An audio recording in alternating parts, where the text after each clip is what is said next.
Pernah nggak sih ngerasa punya ambisi besar, tapi kok ya mager banget buat gerak? Kita semua kayaknya pernah deh di posisi itu. Nah, kali ini kita bakal bongkar fenomena ini lewat sebuah kisah nyata yang luar biasa inspiratif. Kedengeran familiar kan? Punya cita-cita setinggi langit, tapi buat ngambil langkah pertama aja rasanya berat banget. Tenang, kamu nggak sendirian kok. Dan pembahasan kita kali ini mungkin banget bakal ngubah cara pandang kamu soal rasa malas itu selamanya. Nah, ini dia intinya. Yang sering kita sebut malas itu sebenarnya bukan cacat karakter loh. Itu tuh cuma gejala dari sesuatu yang lebih dalam. Kita nggak punya tujuan yang jelas. Perjalanan tuh nggak dimulai dari kantor yang nyaman atau dari bangku kuliah. Mental bajanya itu ditempa jauh sebelum dia sukses, yaitu sejak dia masih remaja dan langsung di lapangan. Coba deh bayangin, waktu teman-teman sebayanya lagi asik nongkrong atau pacaran, malah milih buat keliling, ketemu orang, nawarin produk. Dedikasi yang nggak biasa banget kan buat seorang remaja? Dan ini bukan jualan yang gampang ya. Realita yang dia hadapi itu pahit banget. Jualan di halte bus, ditolak mentah-mentah, bahkan sampai diusir pas lagi presentasi. Tapi justru pengalaman-pengalaman inilah yang ngebangun ketahanan mentalnya jadi fondasi buat kesuksesannya di masa depan. Prinsip inilah yang jadi pegangannya. Dia rela ngorbanin senang-senang jangka pendek demi tujuan yang jauh lebih besar di masa depan. Sebuah pilihan yang berat, tapi pada akhirnya pilihan inilah yang menentukan arah hidupnya. Oke, sekarang kita pindah ke masa kuliahnya. Nah, disinilah tema tentang tujuan atau purpose jadi sangat penting dan mengubah perjalanannya secara drastis. Yuk kita coba definisikan ulang konsep ini. Rasa males yang dia rasain di bangku kuliah itu bukan berarti dia pemales.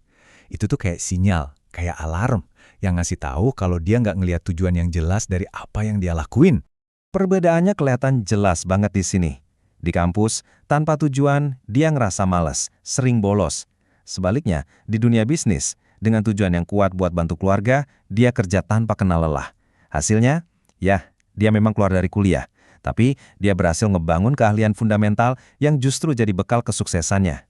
Setelah mutusin buat keluar kuliah, langkah strategis dia selanjutnya apa? Ternyata bukan langsung bikin bisnis, tapi milih buat jadi karyawan dulu. Menarik kan? Nah, ini pertanyaan yang sering banget muncul buat para calon pengusaha. Mau langsung terjun, bikin bisnis sendiri, atau kerja dulu ikut orang? Punya jawaban yang sangat praktis dari pengalamannya sendiri. Ini dia peta jalannya menurut dia. Pertama, kerja dulu. Cari perusahaan yang lagi tumbuh. Kedua, deketin foundernya, jadi inventor. Ketiga, sedot semua ilmunya, disiplinnya, dan yang paling penting, pola suksesnya. Terakhir, manfaatin kesempatan buat bangun jaringan seluas-luasnya. Latihannya itu super intens. Bayangin aja, cuma karena salah satu tanda titik di tulisan marketing, dia harus benerin saat itu juga, jam 2 pagi.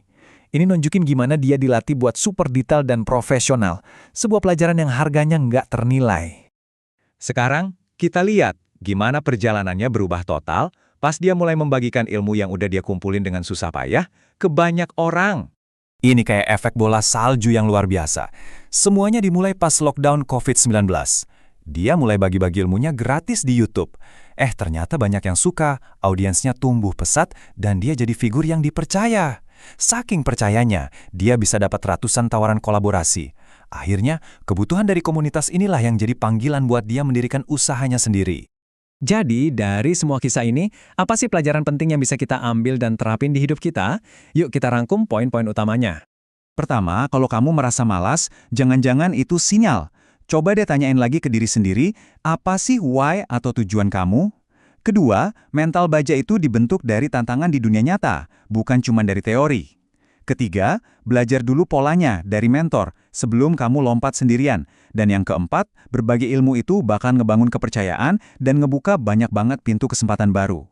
Kutipan ini benar-benar ngerangkum semuanya dengan pas. Kesuksesan itu ya kayak gedung megah, harus dibangun 2 kali. Pertama, dibangun dengan visi yang super jelas di dalam pikiran, baru setelah itu diwujudkan secara fisik di dunia nyata. Nah, sebagai penutup, coba kita renungkan pertanyaan ini. Setelah dengerin semua tadi, tujuan besar apa sih yang mau kamu mulai rancang dengan jelas di dalam pikiranmu mulai hari ini juga?